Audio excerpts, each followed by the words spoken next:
burn the bridges, build your wall, and defend your gates, because that is where the law and upholding the law happens. It's in the city gates. Hey, it's Lucas, and you're listening to Weaver and Loom.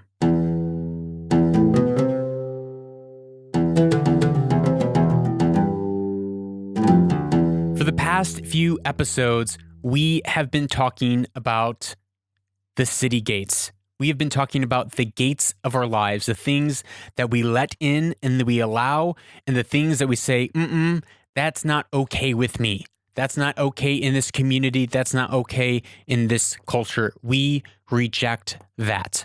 Simply put, it's about boundaries. It's about saying yes to things and no to things. And sometimes it's not so black and white. Oftentimes, we're saying yes to thoughts and no to thoughts. Yes to small behaviors and no to small behaviors. Yes to small attitudes and no to small attitudes.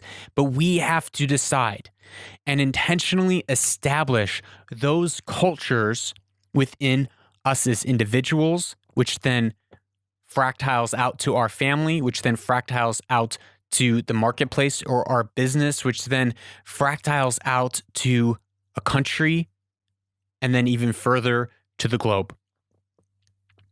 But it is something that is intentionally decided, informed by us as individuals. Only you can set the culture in your heart, in your mind, in your life. Only you can order and discipline your life. No one else.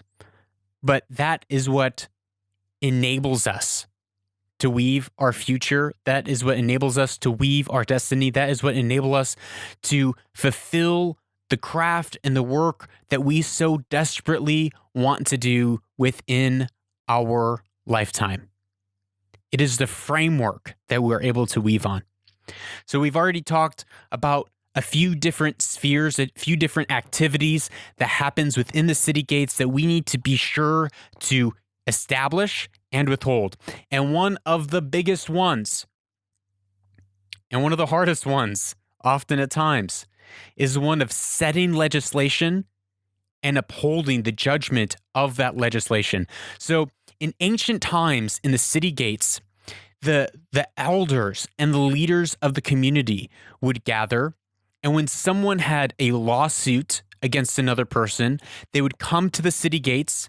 They'd bring along a couple of witnesses, just like our judicial system today, and they would make a case and an argument against their neighbor or someone who wronged them or the wrongful death of their cattle or their cow. And they would make their argument, and there'd be certain precedents that have been set within the community already that says, if this happens, if your neighbor kills your cow, then they need to pay you back, and here are the stipulations. This is what would happen in the city gates. Another thing, as brutal as it is, that would happen in the city gates would be public execution, and also casting people out of the city gates to say, you're no longer welcome here if public execution wasn't called for in their specific case. So if someone has been habitually violating the rules, at some point they say, hey, you are not welcomed in our community because you have not made our community safe. Or there'll be discipline, or at sometimes back in those days, even we have it today, the death penalty. So how does that relate to you, to I, to our families in a practical and tangible way? How does that relate to you running your organization in a tangible way? Well, first, we need to define what are those cultural norms that we are willing to have and we say yes to and we say no to. For instance, in our organization, for me as a person, we are not allowed to complain.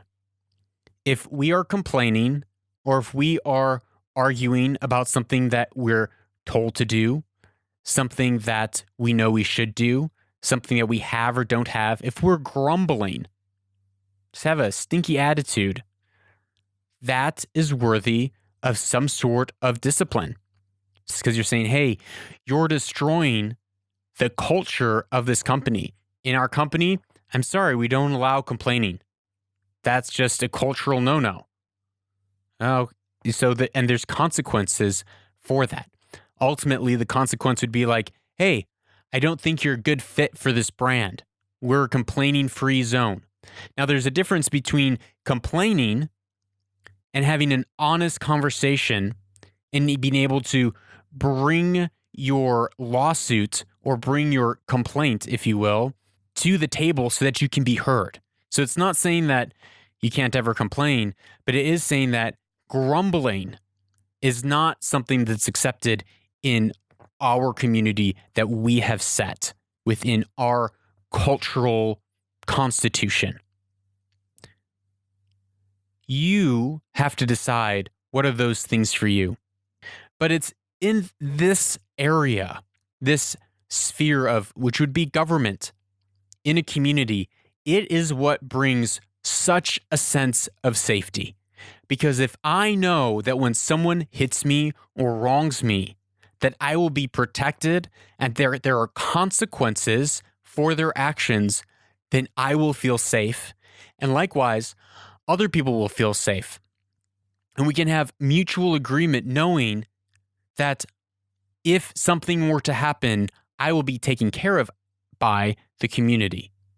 And this is huge. Now, this topic could really be probably a full hour's worth to unpack all the different nuances that a governmental judicial role should play in a community or in a family or in an organization, or even for you as an individual. How are you ordering that within your life? But what's important to know, what are the ideals that we have set? Now, this is going to come from some of the earlier exercises. What are the guiding principles? And then under that, what are some of the low level waterline or permission to play? Well, of course you have to be honest, and of course you can't lie. Like, that should be a no-brainer. Like, yeah, you can't lie. If you lie, there are consequences. So it's things like that that you would put in this area that you would write down as you begin to think about what is the culture that I want to constitute in my life. Do I want someone treating me in a way that's manipulative and using emotions to twist my arm to get me to do what I want to do? Or gaslighting me, where they're kind one moment and then aggressive the next moment, kind one moment, aggressive the next moment? That's gaslighting. We have to decide how we want people to treat us and how we are willing to treat others. Manipulation, I think, is a great one to stop and recognize that actually that is not okay. And I will not let people manipulate or control me. Now, that doesn't mean I'll be aggressive back, but it does mean, okay, what's the consequences for that? Hey, sorry, John, I don't respond to intimidation that way. But if you'd like to talk to me in this manner, we can continue with our conversation. It's us setting the boundaries and saying, this is the wall, the gate's over here. If you want to come in the gate, you're more than welcome. And this is the cultural norms that you must withhold when you come through my city gate or my organizational city gate. Sorry, you can't curse at my secretary. That's just not okay. That doesn't fly. But we have to decide that, and we have to uphold that. So take some time. First, meditate and reflect on what are the ideals that you want to have in your organization, in your family, and for you as an individual. What are you willing to accept, and what are you not willing to accept? So as you sit and wait and things come to your mind, begin to write those down. And in the PDF download that you can find online, there are some examples of some great constitutional guidelines or bylines of cultural norms that should be accepted and probably shouldn't be accepted.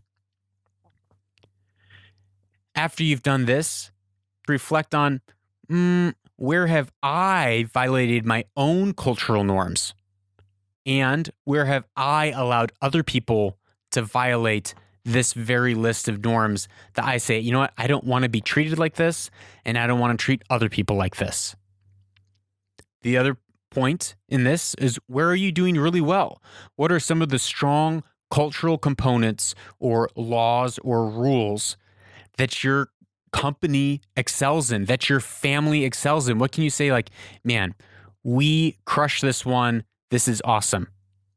And the third step would be, again, create an action plan. How are you going to uphold these new rules, these new guidelines and boundaries and legal precedent, if you will? And it might be, well, when Fatima calls me, I'm not going to let her gossip about her friend and her mom's friend and her aunt's friend's dog's aunt's brother. I'm not going to allow gossip and being a busybody. That's no longer acceptable. So when she calls, I'm going to say, sorry, Fatima, I really don't want to talk about her right now, but I'd love to hear about what's going on in your life. Okay, well, if you don't want to have that conversation, then I just can't have that conversation with you right now. I really don't want to gossip about other people. I don't want to talk badly about other people behind their back. That's just one simple, really simple example. So write down areas that you can improve in some of your boundaries and some of the areas that you have already done well and you want to continue to strengthen and grow. Thank you for listening to this episode of Weaver and Loom. As I've mentioned a few times in the show note, there's a link to go and download a PDF workbook that can help you create your own cultural constitution. And it is my free gift for you. I hope you use it. I hope you and your friends in your company, your organization uses it to better articulate and strengthen the foundations of your brand or your family or you as an individual. So many people are lost out there in the world. They don't know who they are, where they're going. They feel blown by the wind. And this is a great start to help solidify and understand a framework of who you are, where you're going, where you've been, what's the cultural norms you're okay with, which then enables you to begin to weave your destiny and to tell that cultural story that can be passed on from generation to generation. And as always, I would really love to hear your questions. I'd love to hear from you. Please drop me a message, ask me a question. Until next time, I'm Lucas Grobot, and you're listening to Weaver and Loom, where destiny is woven.